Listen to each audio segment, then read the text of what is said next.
What kind of photos do teeth take? What kind of photos do teeth take? I don't know. Toothpicks. Toothpicks. Okay. I was overthinking it. And did you know this, that the shovel was groundbreaking innovation? Yes, it was a groundbreaking innovation. But Hello, everyone. This is Gina. And this is Don. With Focused Healthy Family, here for another Tuesday Tips. Today's tip.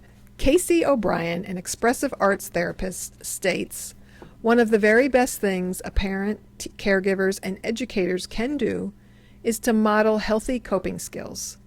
Just telling kids what to do is not enough. We need to walk the talk, too. So the way I think about this is there's the old saying, do as I say, not as I do, and that generations of people kind of parented in that format. And I want to take this one step further. It says just telling kids what to do is not enough.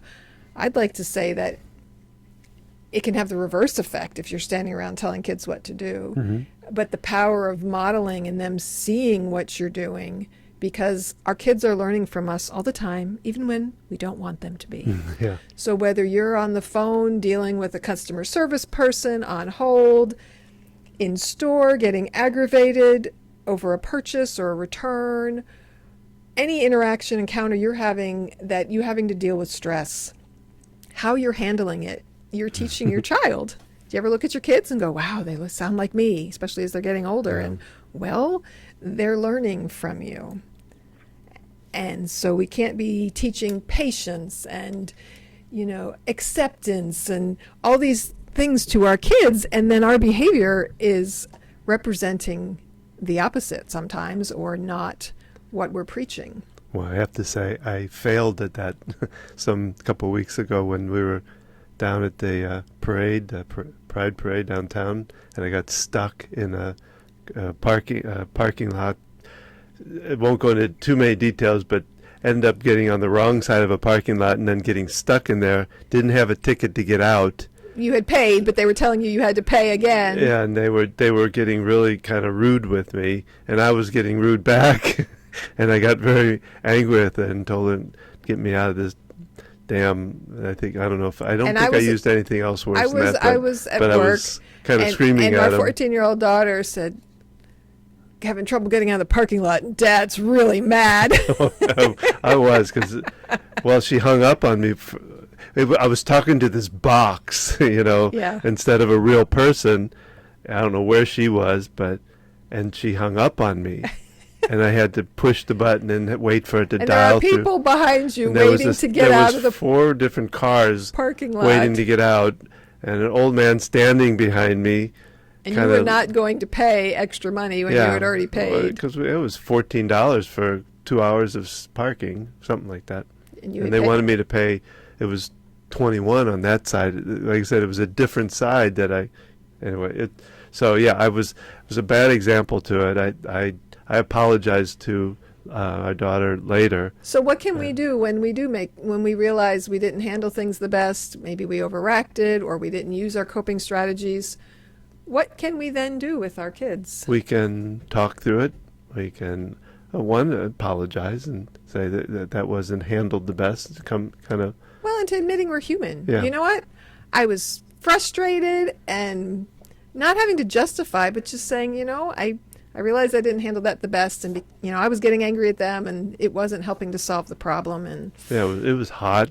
It's just a simple, sorry, I lost my cool on that, but realizing, okay, and you could even be like, next time I think I might do this differently, or if I could go back, I might do it the different way instead. Yeah. It's like when I made a wrong turn, and I've done many examples like that too, Don. They're not popping up into my head, but I know I have. And there's also opportunities when I make a wrong turn, I'm trying to get somewhere, and I'm like, okay, guess we're going, using the coping strategy of acceptance. And if we're getting all frustrated and angry, like, okay, I need to take a breath. I need to calm down. When you have real young kids, it can help to kind of verbalize what you're doing, but your example is even more powerful. Yeah. And with, older kids, you don't want to be like, look what I'm doing. I'm getting stressed. And so now I'm going to take some breaths, right? It's not a an opportunity to preach to them. Yeah. It's just doing it. I've learned meditation, and I remember hearing one time, anyone can go in a quiet room and try to meditate or be quiet for a few minutes, but try to do it with kids around you, dogs, cats. And as I say that, the cat jumps up on Don's lap.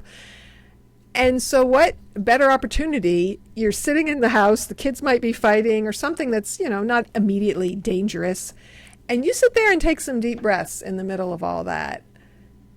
Having that ability to do that in those moments is so important. And that's when, we need to practice it in those moments to do it. Because you can be really good at using these techniques, and then you get into stressful life and other people involved. And that's when it's more difficult, I guess, often to practice. I will say that I did hold back from running my car through the drop-down bar. Have you done things like that before, Don? No. I know there are people who have. There was a thought that passed by me while I was arguing with this lady about, am I going to have to do that? But I didn't do it, and I wouldn't have probably done it. Anyway. How do you imagine the conversation could have gone differently had you, I guess, kept my cool better? We can't guarantee what other people are going to say. It's our response that makes the difference. And yet, when we're putting the energy of negativity and aggravation at them, that's kind of bringing that back to us. And I'm speaking this because I've been there and I've done that, and I've gotten angry and frustrated with people. And the other day I jumped to conclusions when I couldn't get a prescription refilled for my child, and I started making assumptions, and I was getting all worked up. Yeah, assumptions don't work very well. But we all do these things. We're human. Yeah.